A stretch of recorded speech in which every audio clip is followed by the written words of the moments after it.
preparing for this talk, I came across a rather salty interview with Steven Stagmeister, who's a very famous designer, in which he was highly critical of the notion whereby creative people and advertisers are now all calling themselves storytellers. And it's funny because he used a story to illustrate his point. He said he'd met a roller coaster designer, and the roller coaster designer had described himself as a storyteller. And Stefan Sagmeister said, "It's not a story. You sit in your rocket, you go up, you go down, you see the other rockets. It's bullshit. You are not a storyteller."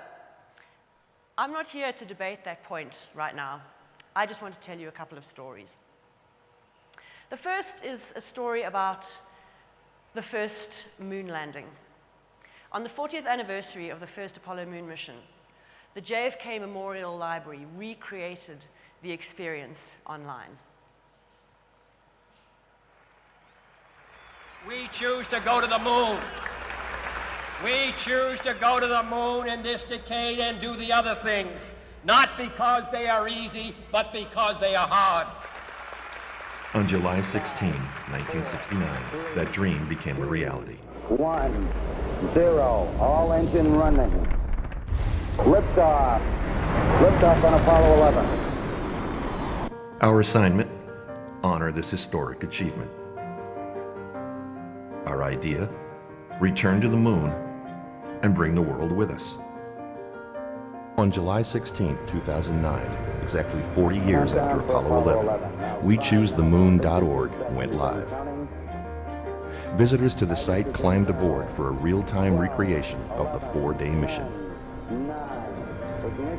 Then at precisely 9:32 a.m. on July 16th, Apollo 11 took off again.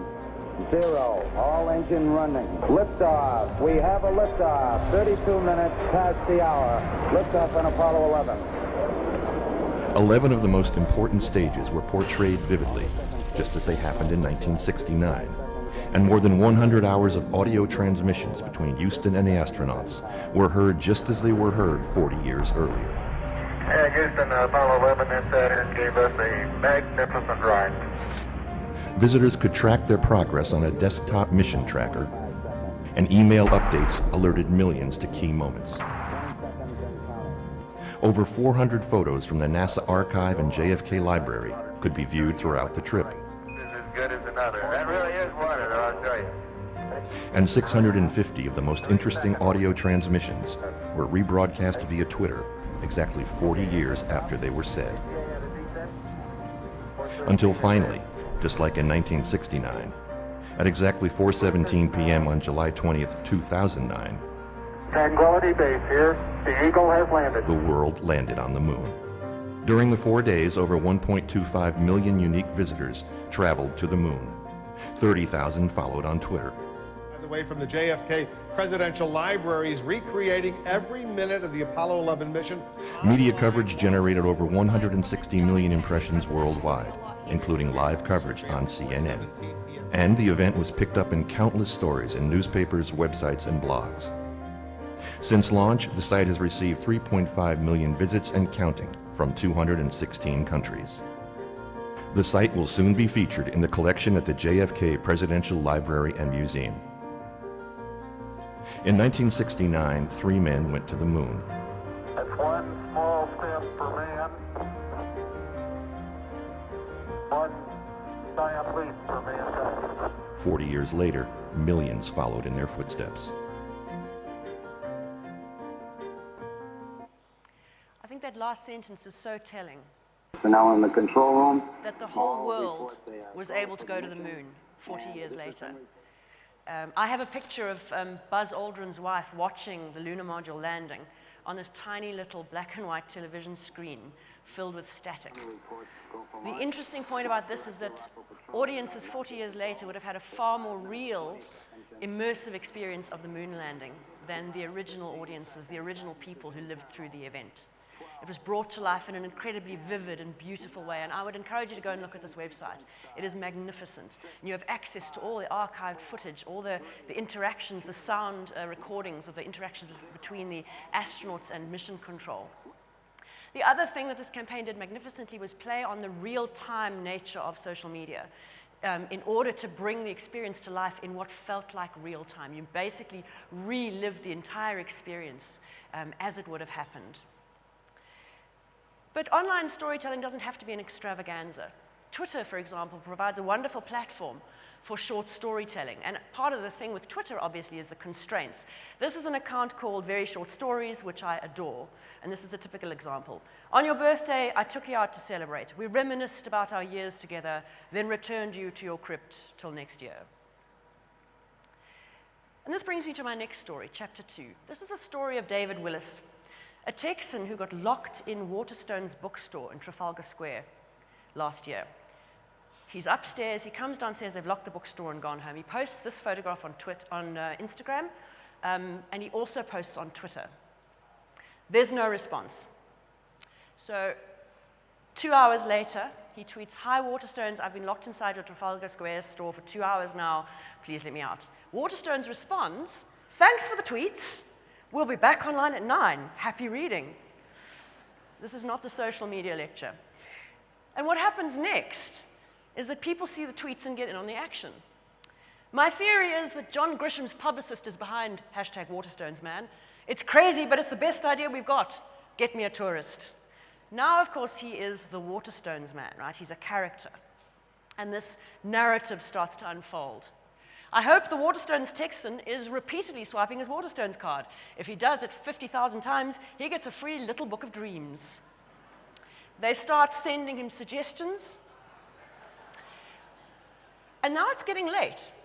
I'm tired and need to go to bed, but I daren't miss the outcome of Waterstones Texan. Of course, David Willis is now, he disappears off the scene. He isn't heard from for hours. We think his phone died. I think the most distressing thing about the Waterstones Texan is the fact that he tweeted 51 minutes ago and clearly hasn't checked his phone since.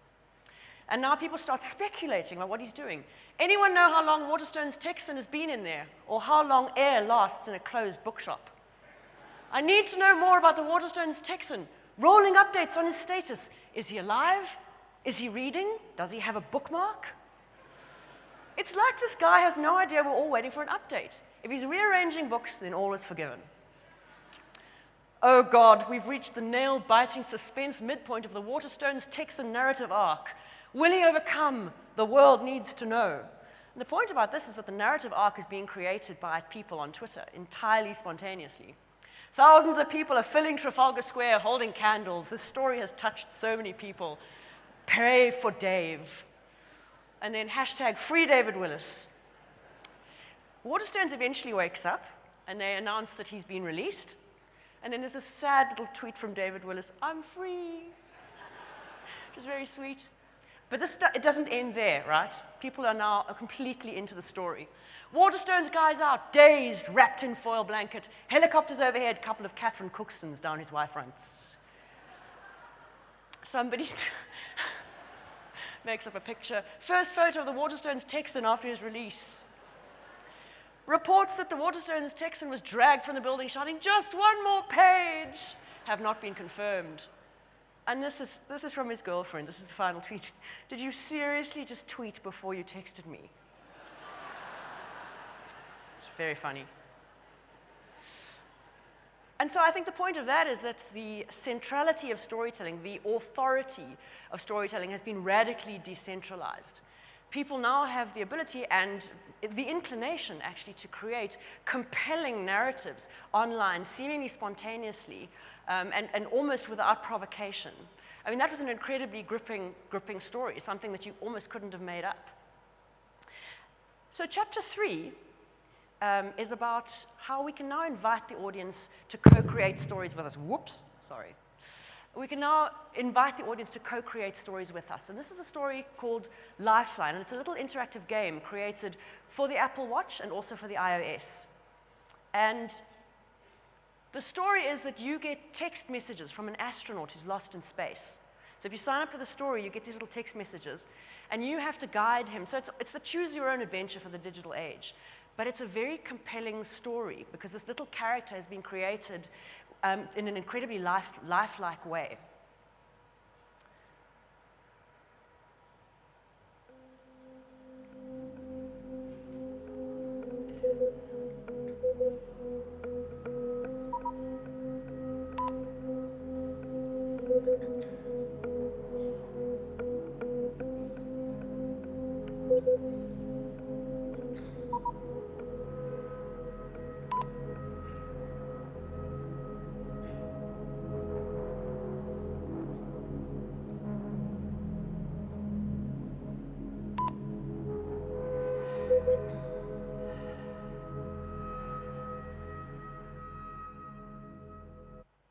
So you get involved with this narrative with this little astronaut who's caught somewhere, and he asks you for advice, and he paints a picture of what's happening to him, and you have to give him guidance. And one of the insights that this relies on is the impact. There's two. The one is the intimacy of this conversation that is on your device, on your watch, with this. So it's the intimacy of that text message conversation. And the second is the power of waiting. So whereas a lot of gaming immerses you in the story and has to keep you constantly active and constantly challenged, this is incredibly powerful because it uses the waiting. So you know when you send somebody a text message and they don't reply back, or you don't hear from them for a while, and there's that hanging, what's happening on their end, where are they? So you get involved in situations with this little astronaut where this one's quite, so he's trying to resuscitate somebody who's bleeding, and you've got to give him advice, and then you wait, and you hang. And it deliberately plays on that suspense of you've sent a text message, has it been read, what's happening, is he alive? The last insight that plays on is human beings have a tendency to anthropomorphize things. And the research has shown that the more technologically advanced something is, the more we tend to anthropomorphize it. And so we have a tendency to act as though our digital devices are real, as though they are sentient. And so another very, very powerful lever that this uses is our tendency to project personality and sentience onto our devices, onto our digital devices. And so in response to Mr. Sagmeister, are we all storytellers? Maybe not, but powerful stories are being created. And if we are not actively trying to create and manage our stories, it's highly likely that the audience will do it for us. Thanks very much.